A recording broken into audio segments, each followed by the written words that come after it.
We welcome in former Congressman Colonel Allen West. Hello, sir.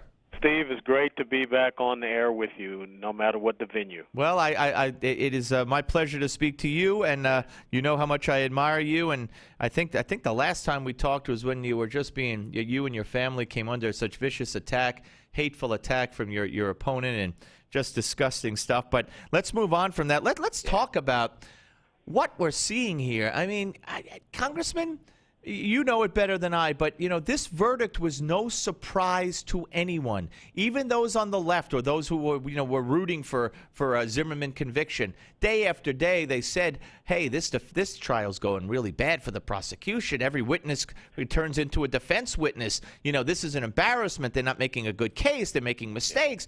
And then when the verdict comes down, oh, my God, it's racist. Yeah, well, if you had not had many of those external voices coming down to Florida and injecting themselves into what is supposed to be a very objective legal or judicial system, maybe it would have been different. Maybe we would have seen maybe charges that were commensurate with the evidence that was going to be presented. You could have gotten something like the manslaughter being the top order and negligent homicide or aggravated assault. But, of course, people want to try to make this out to be greater than it was.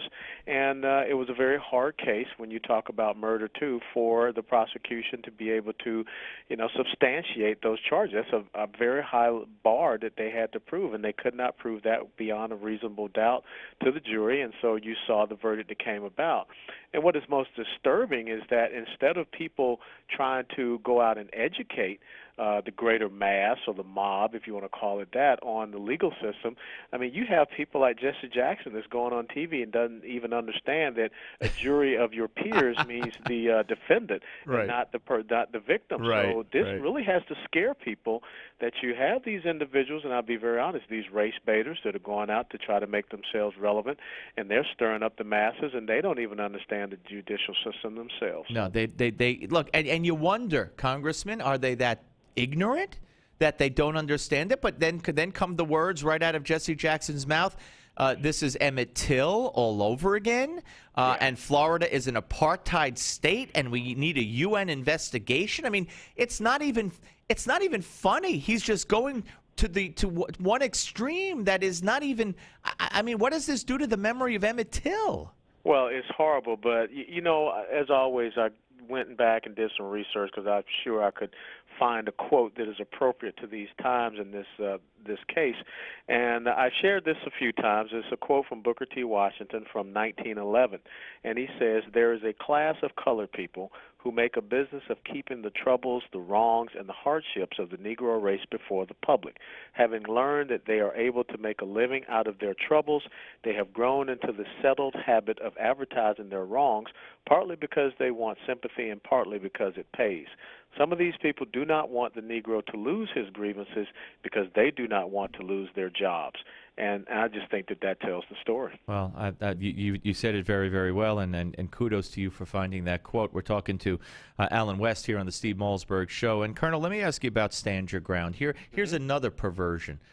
This case had very little, if anything, and we just had Alberto Gonzalez on, and he agreed, very little, if anything, to do, first of all, with race. He said no matter who was on top of George Zimmerman, if the facts are correct, as we know them, beating him, his head into the ground, no matter what color he was going to get shot.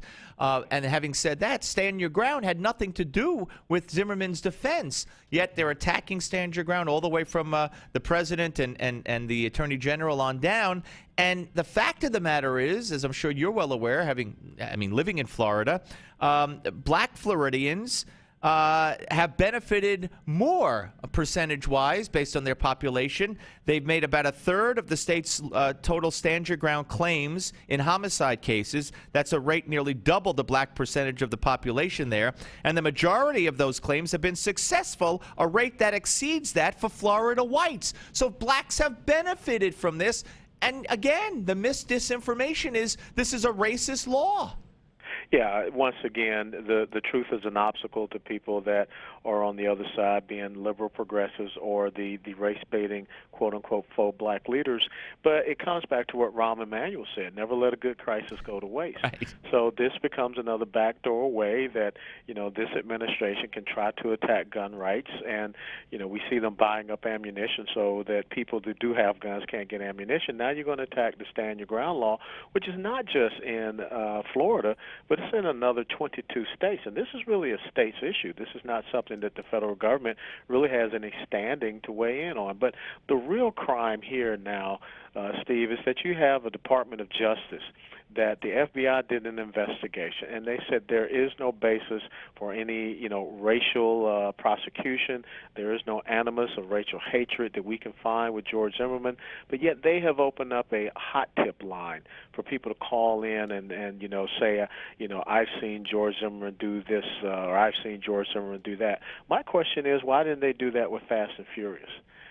So again, you have a system, you have a government, an agency that is based upon corruption and also intimidation, and it's being influenced by advocacy groups, being that folks like Jesse Jackson, Al Sharpton, and the NAACP, and then you also have the Congressional Black Caucus chiming in on it when they really don't understand, and there really is no basis for this to be pursued as a civil rights charges against George Zimmerman, and it's what's going to end up happening. It's going to be very embarrassing, and they're going to have egg on their faces. There's no doubt that the family will, file a civil suit for wrongful death, and they'll win that because that's easy to prove. But I think that once again, the president's statement on Friday, I saw nothing glowing or glamorous about it. And as a matter of fact, I told people, I was raised in the inner city of Atlanta, Georgia, and I don't recall being followed at malls or shopping centers. I don't recall, car doors clicking locked when I walked across the street. And I definitely have not had women clutching their handbags and purses when I got on the elevator. I believe it comes back to being a respectful young man, and maybe that's something that was missing out of President Obama and Trayvon Martin's life. But to try to play this and try to make it a personal experience, this was just absolutely horrific. Yeah, well, again, and by the way, John McCain should learn that the federal government has no role in these state laws because he wants an investigation now into Stand Your Ground laws. I don't know what he's thinking, but let me also ask you about or not thinking. Yeah, I know. I can't, between him and Graham, I just don't know what they're doing. But let me ask you a question. Mm-hmm. We were also presented with Rachel Gentile.